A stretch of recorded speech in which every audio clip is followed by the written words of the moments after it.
Good evening. This is CTV News for this Tuesday, October the 9th. I'm Sonia Shrivastava. Thank you for joining us. Prince George's delegate Tiffany Alston strikes a deal with prosecutors as her trial for alleged misconduct in office begins in Annapolis. Alston was charged with using campaign funds to pay for some of her wedding expenses. She says the checks were partial payback for money she loaned the campaign.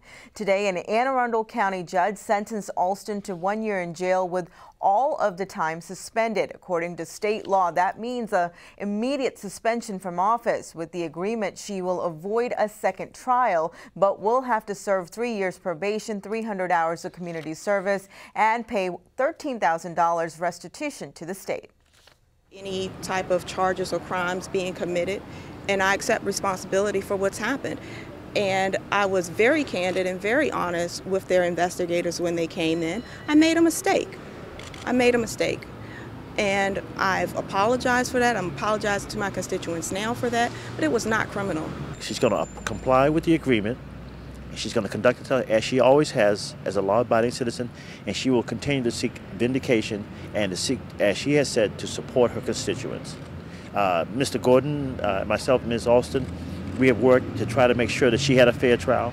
It behooved us to act fastidiously and diligently to come forth with an agreement that did not require her to be removed from office, that did allow her an opportunity to, at one day, expunge all of these things from her record. Now, Alston's political future remains uncertain. Her lawyers say they have filed a motion seeking a change of sentence once she completes the term of her plea agreement. A conviction repeal by a judge could leave the door open for a possible return to office. Alston says whatever the outcome, she plans to continue serving her constituents. And we have one correction to make. Her fine is $1,300. Another group in the community is throwing its support behind Question 7. Montgomery County educators are rallying this evening in favor of the measure. If approved, it will allow a casino project in Prince George's. Many say the casino will benefit the area with thousands of jobs and revenue for schools. Business and union leaders have also tossed their support behind the measure. Well, tenants of apartment complexes in Langley Park rallied today against housing abuse they say is putting their health and safety at risk. CTV has been following the ongoing dispute between Larimar Specialty Services, the company that manages the Bedford and Victoria Station and Newberry Square apartments. Today, tenants, along with local civil rights leaders and community advocates, organized to bring attention to what they say are human rights violations at the foreclosed properties that are putting families at risk. Because we are people, we have rights.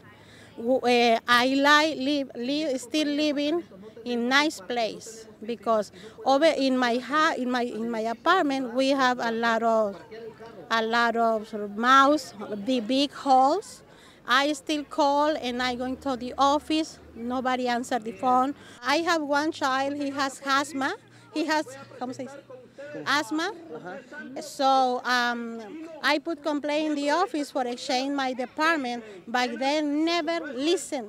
I definitely think it is discrimination, but definitely it has a lot to do with the language, with like the social status, with where these people are coming from. A lot of these people come here, they don't know English, and so people think that they can take advantage of them because they won't know their rights, they won't know how to be in this country. Now, CTV did reach out to Larimar Management for comment, but our calls went unreturned as of news time. Well, Maryland health officials linked 2 more cases of meningitis to a steroid injection that brings the total number of people who became ill in the state to 5, including 1 person who has died. 7 Maryland clinics received drugs tied to the meningitis outbreak. According to the Centers for Disease Control, more than 100 people across 9 states have become sick and 8 people have died. The outbreak has been linked to a steroid produced by a specialty pharmacy in Massachusetts. The CDC says that as many as 13,000 patients nationwide received the injections that may have been contaminated by a fungus. The steroid has now been recalled. And you're watching CTV News.